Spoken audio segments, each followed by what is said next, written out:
Okay, so the goal of this video is to discuss a type of OCD that's sometimes called primarily obsessive OCD or purely obsessive OCD. And my hope is that this will provide an overview of what primarily obsessive OCD is. We'll discuss some of the challenges and distress that can often come with primarily obsessive OCD, but also we'll discuss some of the strengths and, I guess, positive attributes that people with primarily obsessive OCD do sometimes share as well. Um, and finally, I wanted to discuss therapy for people with primarily obsessive OCD. I'm not a clinician myself. This is purely information that's coming together from articles and research papers I've read online. Um, but it does seem like patients with primarily obsessive OCD often have unique needs in therapy, and traditional therapy approaches that might be effective for the general population might actually backfire or be harmful for people with primarily obsessive OCD. And so personally, I think that's a really interesting topic and wanted to get into that a little bit towards the end of this video. But to start with, what is purely obsessive OCD? It's often marked by disturbing, intrusive thoughts or questions that are often accompanied by a lot of anxiety and distress in the person affected by them. Um, so for example, someone might be driving down the road and they could have a sudden passing thought along the lines of what would happen if I turned into the car that's driving towards me. But in those of us with purely obsessive OCD, that thought might not just be a fleeting thought that comes and goes. It might be something that becomes a really intense source of anxiety. So it could lead to questioning, why did I have that thought? Does it mean that I'm actually a danger to those on the road? If I had that thought, does it mean that I actually do want to turn into other cars when driving? And it can lead to a lot of intense distress and might lead to the person in general feeling really, really anxious when driving or not wanting to drive at all. It is worth noting that purely obsessive OCD is not an official diagnosis.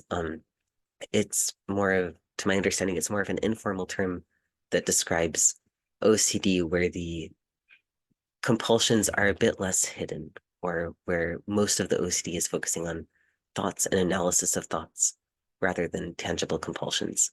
Um, I think part of the reason that the name primarily obsessive is questioned at times is because even in primarily obsessive OCD, there are compulsions.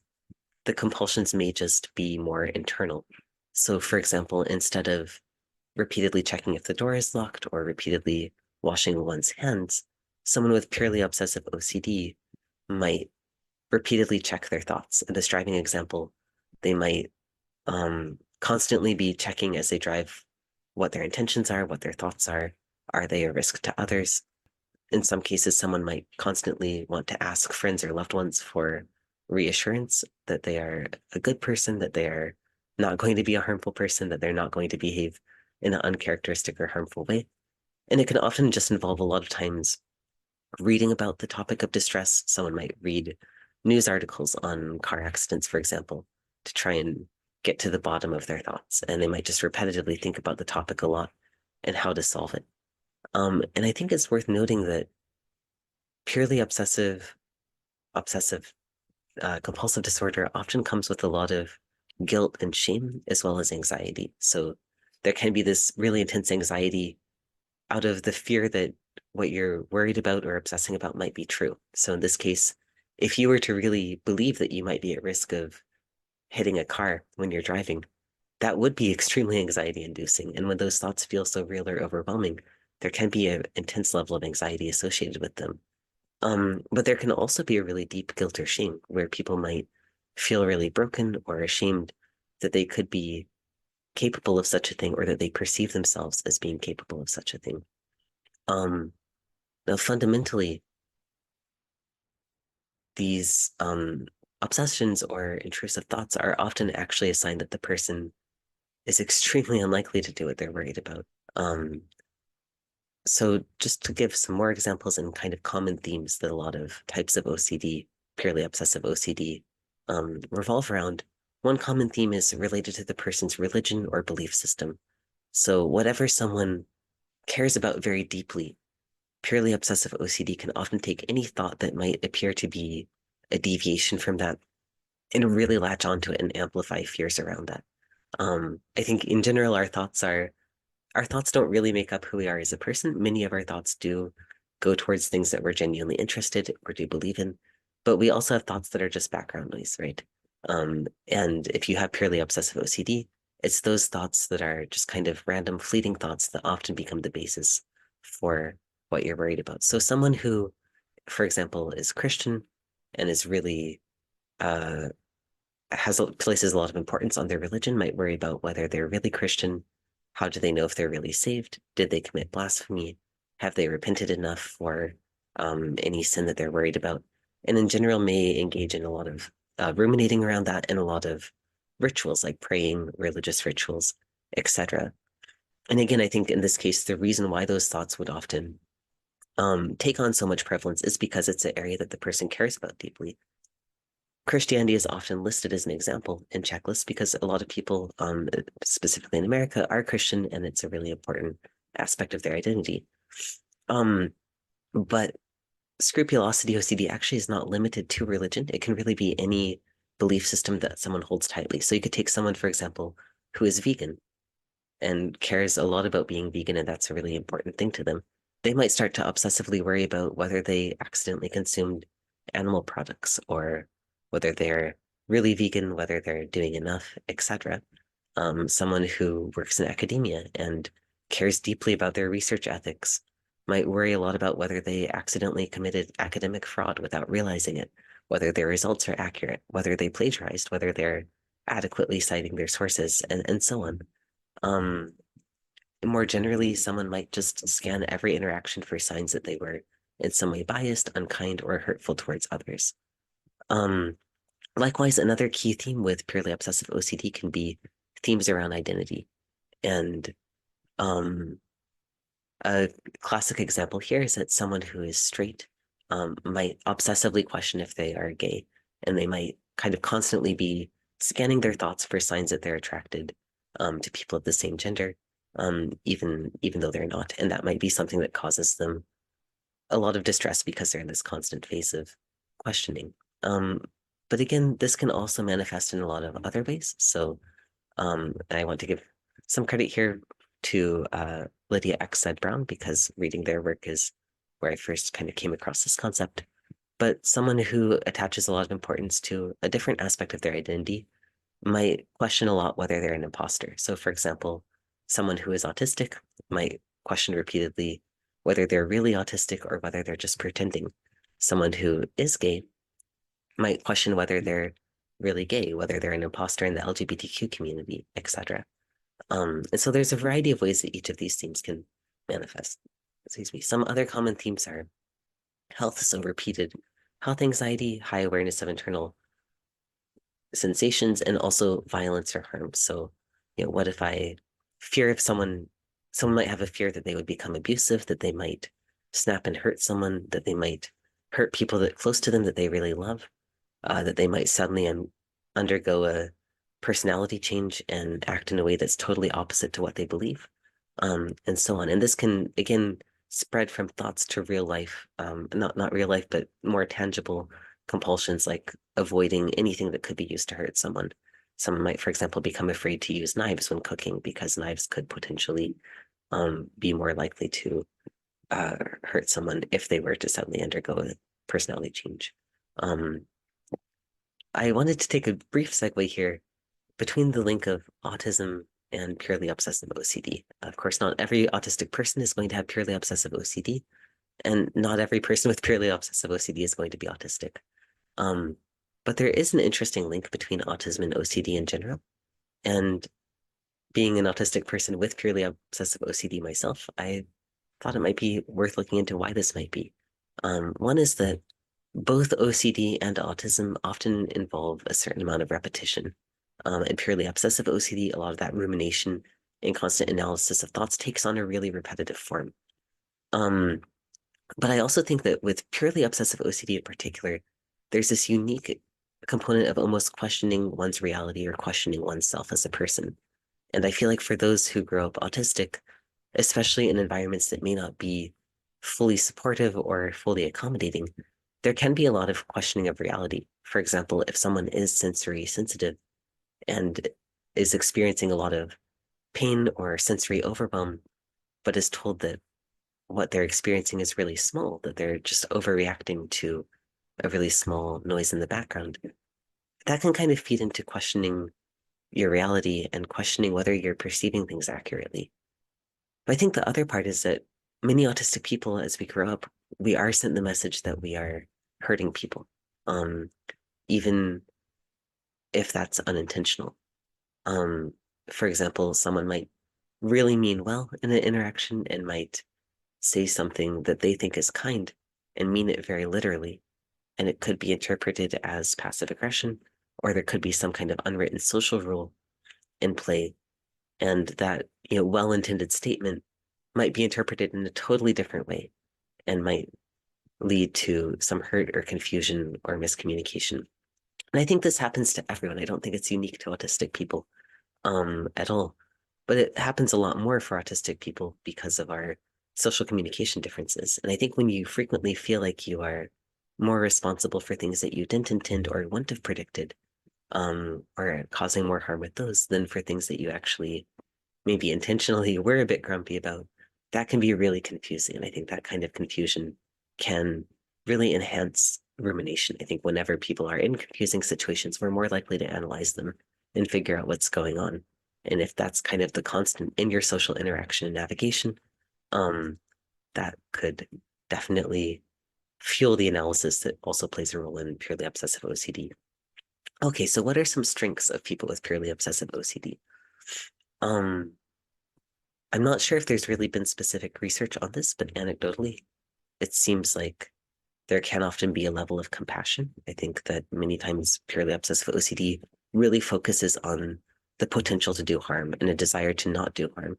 Um, and so that sort of awareness and sensitivity to the potential to do harm can be beneficial.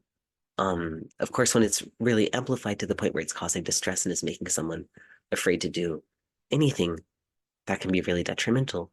But the underlying desire is often a really good and pure thing. Um,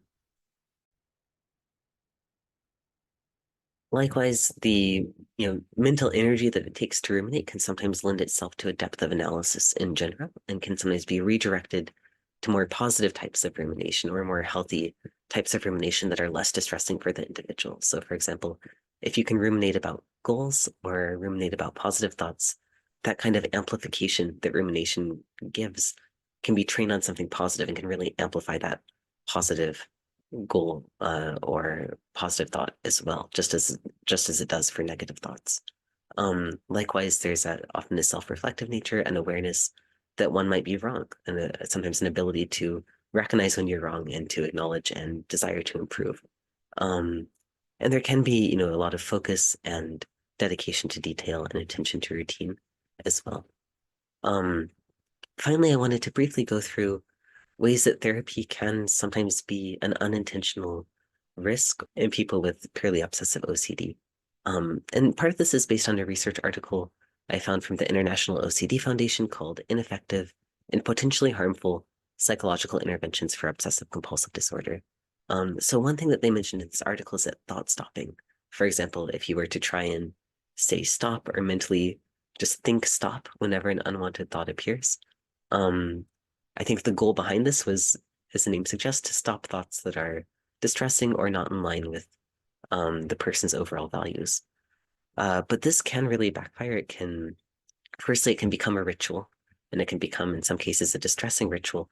And it can also lead to the idea that the thoughts themselves are dangerous and need to be stopped. When in reality, for a lot of people with OCD, we'll feel more relief when we realize that we can't totally control our thoughts. Some thoughts are just kind of spontaneous background noise, and they don't necessarily define us as people. And we also don't have to act on every thought. And so rather than trying to stop the thoughts themselves, which often isn't going to work and can amplify distress, learning how to live with those thoughts and accept them and not feel as threatened by them can be a much better goal.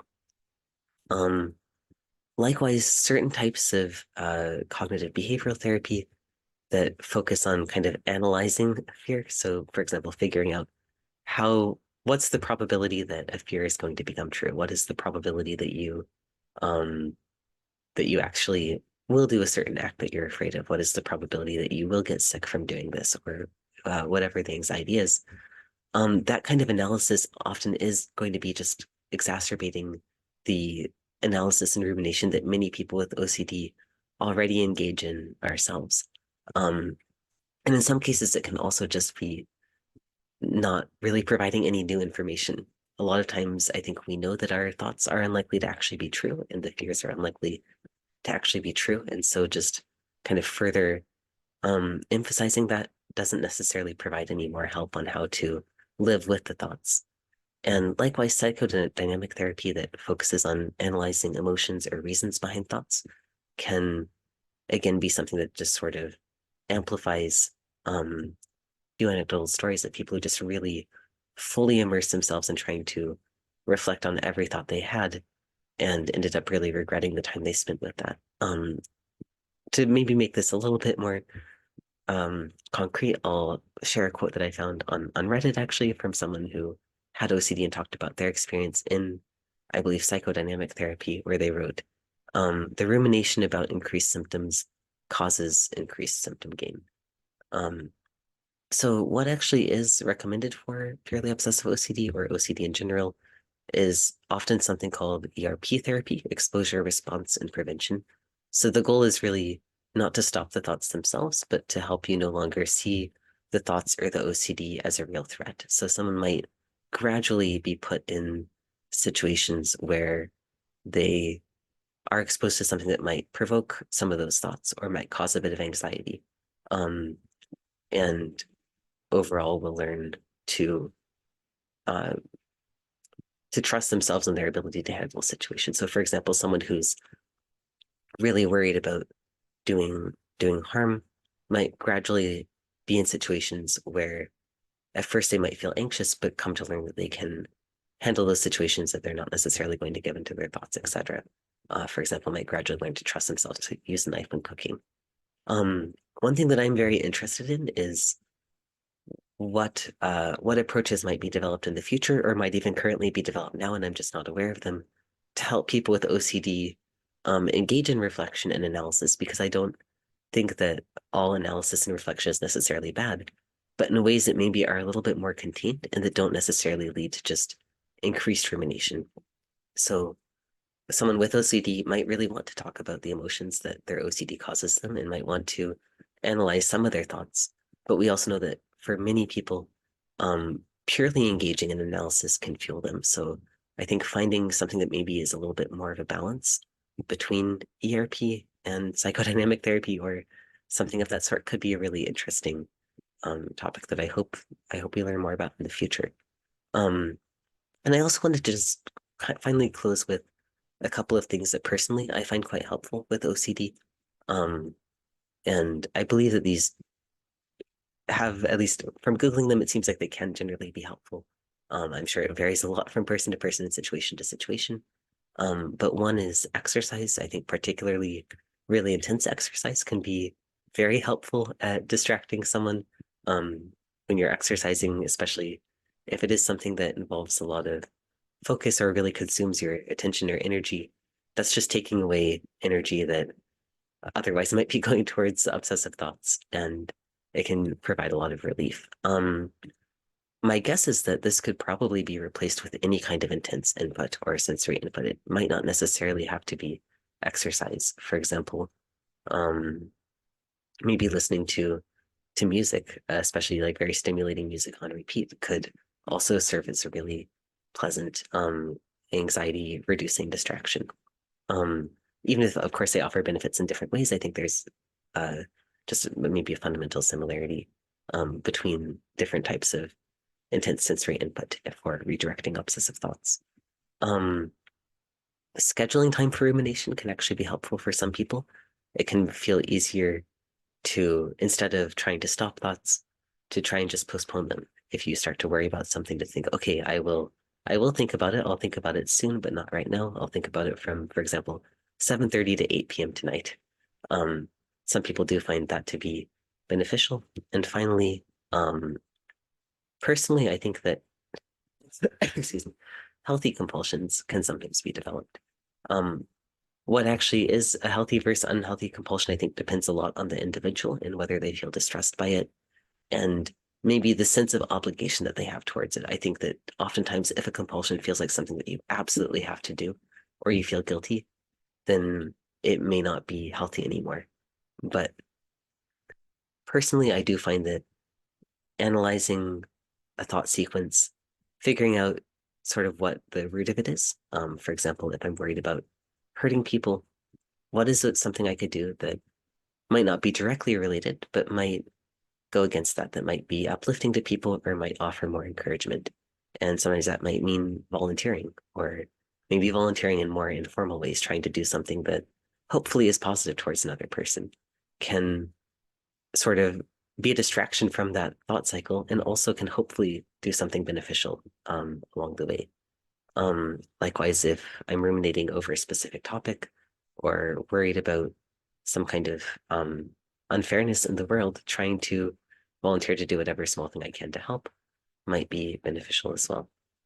For some people, I think that this might feel too stressful. It might feel like every OCD thought now has to be turned into a concrete action, which might just be creating another type of potentially unhealthy or distressing compulsion.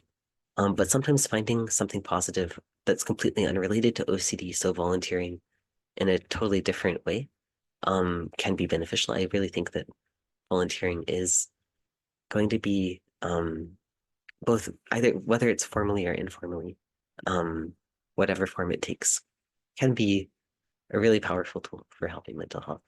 Um, so yeah, thank you for watching. This is hopefully provides a little bit of information on purely obsessive OCD.